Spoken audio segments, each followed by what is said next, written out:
नमस्कार दोस्तों, आज की कहानी एक केरल की ऐतिहासिक कथा लोक कथा है। तात्री तात्री बुन बन के बैठी थी। परिस्थितियों ने उसे परासार बना दिया था। एक ना एक दिन चरित्र पड़ताल की प्रक्रिया से उसे गुजरना ही था। इस जाल में तो वो जानबूझकर फंसी थी। पतन के पंख में वह खुद ही कूदी थी। जो सुनता आश्चर्य से दांतों तले उंगली दबा लेता। उससे ऐसी उपेक्षा उसके परिचितों ने नहीं की थी। तत्कालीन मलयाली समाज में चाल चलन के जांच पड़ताल को स्मार्त चरित्र कहते थे। किसी स्त्री की पवित्रता पे संदेह होने की स्थिति में उसके विरुद्ध ऐसी ही कार्रवाई की जाती थी। बिरादरी के लिए वह इंसान न होकर साधनम हो गई। साधनम यानी वस्तु, एक ऐसी नारी जिस पर अभियोग लगा हो, जिसकी पहचान उसके नाम से ना होकर एक वस्तु की तरह होने लगती है। कैसी घिनौनी सोच है। इस मात्र चरित्र का प्रथम चरण था दासी विचारम, जिसमें अभियुक्त महिला से लेकर उसकी दासी से पूछताछ की जाती थी। वह कटुता से हंसी। दासी विचारम उस जैसी पतिता के लिए नहीं था, यह तो भद्र स्त्रियों के लिए था। सयानी होती है जिसके रूप यौवन पर पहरा बिठा दिया गया। यह बात और है, कभी वह भी उन्हीं स्त्रियों की श्रेणी में आती थी। वर्तमान में उसके आचरण पर अंकुश रखने वाली नौकरानी तो नहीं, एक वफादार महिला साथी अवश्य थी जो उसके देह व्यापार के लिए ग्राहक जुटाती थी। वह तोजी सखी तो स्वयं ही भ्रष्ट थी। जबकि दासी विचारम के संचालन हो तो ऐसी सेविका चाहिए था जिसका नाम उसके कुल ने पहचान चिन्ह के तौर पर उसके मस्तक पे अंकित किया हो, जो तथ्यों की चीरफाड़ करते हुए उसके चरित्र को उगाड़ सके। अभियोग का पहला चरण यूं ही गुजर गया। तात्री को याद आई सभी नई पुरानी दासियां एक एक कर सुधियों के द्वार खटखटाती। वे परिचारिकाएं, निम्न कुल में जन्मी नारियां, क्रूर सामाजिक परिस्थितियों से दो चार होकर स्त्री सुलभ कोमलता खोती जाती। इन दासियों को घर की महिलाओं संग नत्थी होते कितनी बार देखा तात्री ने, मानो वह अस्तित्व का अंग हो। सयानी होने के बाद नंबूदरी औरत पे अंतर्जन्म का ठप्पा लग जाता। अंतर्जन्म अर्थात घर के अंदर रहने वाला प्राणी। यह ठप्पा लगती ही उसकी निगरानी का ठेका किसी नायर स्त्री को मिल जाता। कुलीन महिला के आचरण की गवाही देने वाली सेविका स्वयं अपनी दैहिक अस्मिता को अक्षुण्ण नहीं रख पाती। नंबूदरी पुरुष स्वेच्छा से उसका शोषण कर सकते थे। ऐसे थे समाज के दोगले मानदंड। वह सेविका जिसे आजन्म अभिजात्य वर्ग की स्त्रियों की सेवा करनी पड़ती, उसी की यदा कदा स्वामिनी के विरुद्ध चरित्र हनन का अधिकार मिल जाता। क्या यह बंदर के हाथ उस तरह थमा देना जैसा नहीं था? क्या दबे कुचले होने की कुंठा तब अपना प्रतिशोध नहीं लेती होगी? और फिर उत्कोच तो बड़े बड़े खरीदों में खरीदा जाता है, दासी की तो बात ही क्या। तात्री को रिश्तों की वो सभी बहनें याद आईं जिसने उससे पहले सयानी हो गई। उसके साथ वाटिका में फूल चुनते चुनते, तालाब में अटखेलियां करते करते वे चेचियां अर्थात दीदियां न जाने कब कैसे घर की चारदीवारी में नजरबंद हो गईं। पिता के स्नेह स्पर्श से वंचित, भाइयों के पावन नेह से परे एक अंधेरे संसार में कैदी। कभी कभार मंदिर या किसी संबंधी के यहाँ जाने पर ही बाहरी संसार से उनका सामना होता। अपने पति या दासी की देखरेख में ही वह बाहर निकल सकती थी। ताड़पत्र की छतरी से मुंह छिपाते हुए चलना होता ताकि परपुरुष की कुदृष्टि ना पड़े। चाल चलन का आकलन करने वाली दासी अब अपनी काक दृष्टि उस पर जमा के रखती। संसार के समस्त पुरुष उन चेचियों दीदियों के लिए परपुरुष ठहरे। उनका भावी पति या पति ही उन्हें देख सकता था। वैसंधि के द्वार पे खड़ी तात्री आतंकित होकर सोचती, क्या ऋतु धर्म होने से चारित्रिक दोष स्वतः उत्पन्न हो जाता है? बिरादरी का सत्य कितना सहतहित है और कितना खोखला। वह स्त्री जिसके शील और चाल चलन का बड़ी बुढ़िया उदाहरण देती थी, आज अपनी छवि को मलिन होने से रोक नहीं पा रही थी। वह जो नियम कायदों को सहज रूप से स्वीकारती रही थी, युगों युगों की नींद से जाग चुकी थी। पितृसत्ता के सारे पैते उसे समझ आने लगे थे। नंबूदरी पुरुष अपने दोनों हाथों में लड्डू रखना चाहते थे और स्त्री उसे तो बहुमूल्य आभूषण पहनने का अधिकार तक नहीं था। सर्वाधिक संपन्न नंबूदरी परिवार के सदस्य होने के बावजूद वो मात्र ताम्रभूषण धारण कर सकती थी। उसका अधिकार क्षेत्र घरेलू कार्यों तक सीमित और देवालयों को सजाना, देव प्रतिमाओं के लिए माला गूंथना, उनकी अभिवृत्ति औपचारिक शिक्षा से वंचित। तात्री का रुझान साहित्य, कला, कथकली नृत्य की तरफ रहा।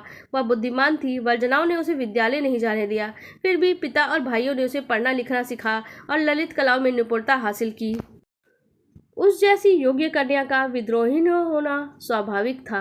जैसे जैसे बढ़ी हुई निर्मम समय की भयंकरता और भविष्य की अनिश्चितता उसे डराने लगी। रोगी, भोगी, वृद्ध, कुरूप, जैसा भी वर भाग्य उसकी झोली में डालता उसे स्वीकारना पड़ता। उस काल में नारी की इच्छा अनिच्छा का तो कोई प्रश्न ही नहीं था, फिर चाहे वो उच्च कुल की हो या निम्न कुल की। उच्च कुल की नारी को हो तो जीवन भर एक ही पुरुष के प्रति समर्पित रहना पड़ता था। उस युग में विवाह के लिए पुरुष उपलब्धि कहाँ होते थे।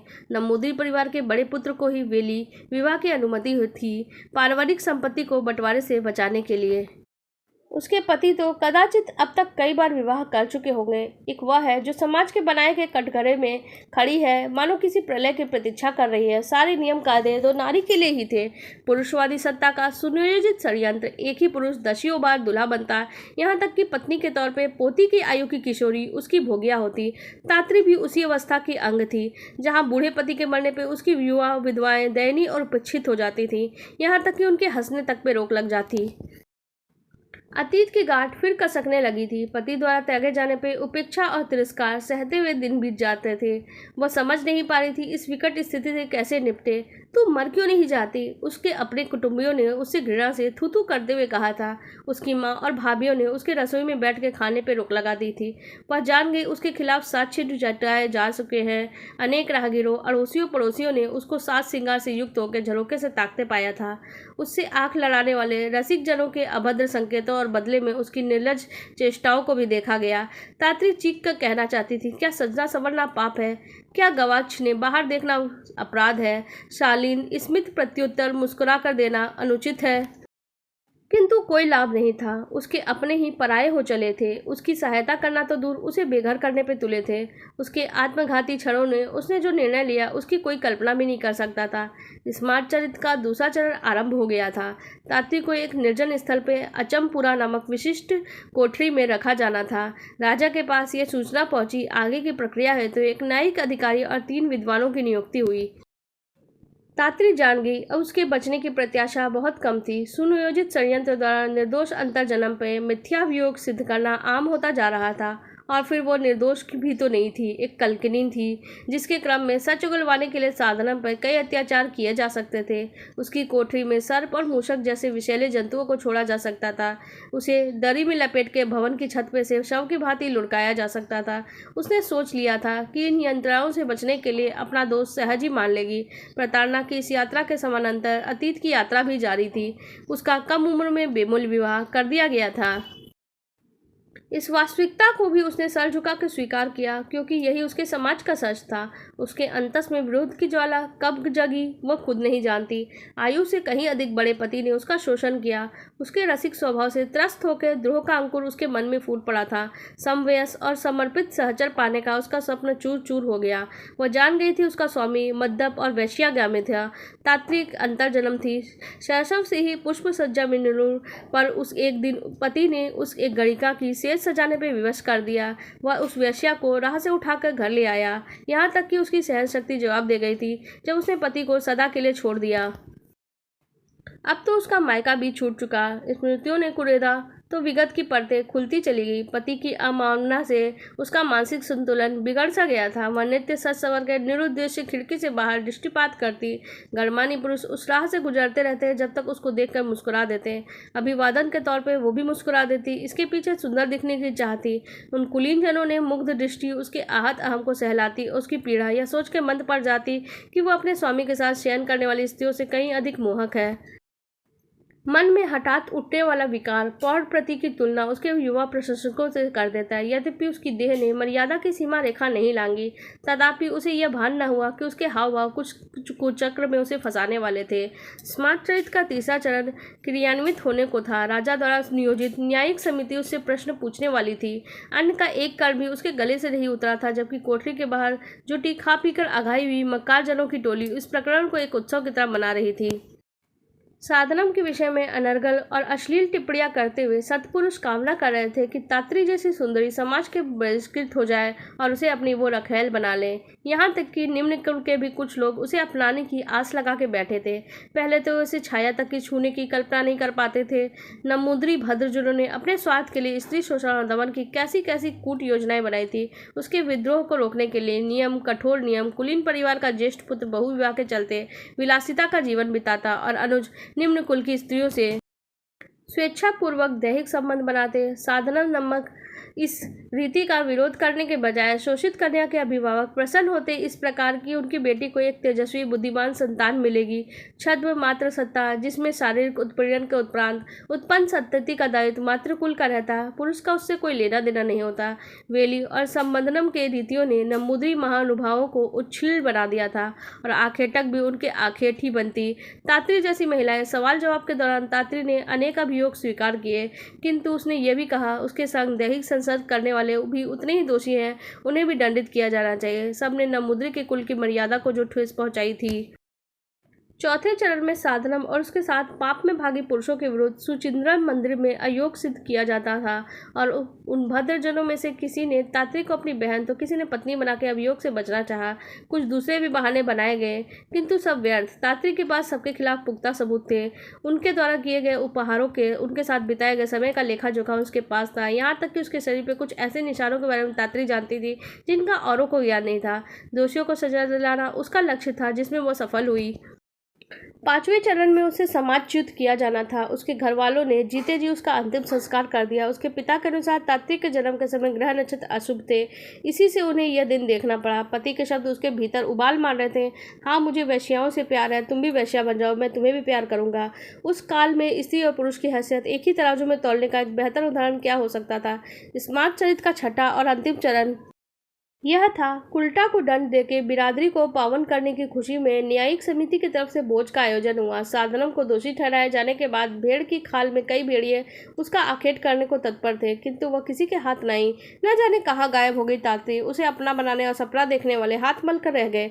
तात्री की कहानी मात्र स्मार्त विचरम के 6 चरणों की कहानी नहीं है। असली कहानी तो तब शुरू हुई जब वो परित्यक्ता बन के मायके आई। तब उसके पति के अवगुण उस किसी को दिखाई नहीं दिया। सबने उसे ही बुरा माना। अपने स्वामी और नहर वालों के दुर्व्यवहार से त्रस्त होकर वो कहीं चली गई थी। लोगों ने तो सोचा कि मर खप गई होगी। दिन बीतते रहे। इसी बीच उत्सव क्षेत्रों में कोई नई स्त्री दिखाई पड़ने लगी। उसका अद्भुत सौंदर्य उच्च वर्ग के पुरुषों को खींचता था। धीरे धीरे कई गणमान्य उसके पास में जकड़ते चले गए। यदि उन कुलीन जनों को भी स्वप्न में यह आभास होता कि एक नम्बूद्री महिला थी, तो उसके पास फटकने का साहस नहीं करते। उस कालखंड में निम्न वर्ग की नारी को भोगना जितना सहज था, उच्च कुल की स्त्री से संबंध बनाना उतना ही बड़ा अपराध। आश्चर्य यह था, यह सुंदरी मात्र अभिजाति वर्ग के पुरुषों हेतु उपलब्ध थी। फिर वह अवसर आया जिसकी उसको बरसों से प्रतीक्षा थी। आखिर उसका पति उसके साथ रात गुजारने आ गया। एक मोहिनी गणिका के बारे में सुन के लोभ संभाल नहीं कर सका। अपनी पत्नी से वह पूरे 5 वर्षों से बाद मिल रहा था और उसे पहचान भी नहीं पाया। कैसे पहचानता? क्या वह सरल पतिव्रता सहचरी से ऐसी अपेक्षा कर सकता था? प्रेम की निशानी के तौर पर तात्री ने उसकी अंगूठी रखवा ली। दिन के उजाले में सब उसने नई संगनी का मुख देखा तो वह चीखा और भाग खड़ा हुआ। बात खुलने पर तात्री के दूसरे प्रेमी भी वहां से पलायन कर गए, किंतु वो भी बच नहीं सके। तात्री के पास से उसकी अंगूठियां, कमरबंद, अंगोछे जैसे अनेक साक्ष्य बरामद हुए, जिनके आधार पर अनैतिक संसर्ग के आरोप में समाज के 64 गणमान्य नागरिकों को धर लिया गया। कहते हैं 65वां अभियुक्त स्वयं कोचीन का राजा हो सकता था। तात्री ने उसे एक अंगूठी दिखाई, जिसे देखते ही वो राजा ने अपना फैसला सुना दिया, संभवतः अपनी खुद की रक्षा के लिए। अनुमान यह है कि तथाकथित मुद्रिका उसकी ही रही होगी। अतः साधनम को डरा धमकाकर या कोई लोभ दिखाकर फैसला बदलने का प्रयास नहीं किया गया। इस प्रकार ऐतिहासिक समाज चरित्र का समापन हुआ और समाज के संचालक अपने ही सिद्धांतों को लेकर वैचारिक मंथन को बाध्य हो गए। फलस्वरूप संबंधनम और वेली जैसी परंपराओं पर पुनर्विचार हुआ और 1905 में घटी इस घटना ने कुरीतियों की जड़ पर प्रहार किया। इसके उपरांत बहुविवाह की कुप्रथा पर रोक लगा दी गई। यह था एक नम्बूद्री नारी का अपने पति और पुरुष प्रधान व्यवस्था से प्रतिशोध। वह नारी जिसका नाम लेना भी पाप था। अकेले के दम पे परिवर्तन की वह चिंगारी जला गई, जिसने कालांतर की अग्नि बनकर रूढ़ियों को भस्म कर दिया। आपको हमारी ये कहानी कैसी लगी कमेंट सेक्शन में जरूर बताइएगा। साथ ही वीडियो को लाइक कर दीजिएगा और हमारे चैनल को भी सब्सक्राइब कर लीजिएगा। धन्यवाद।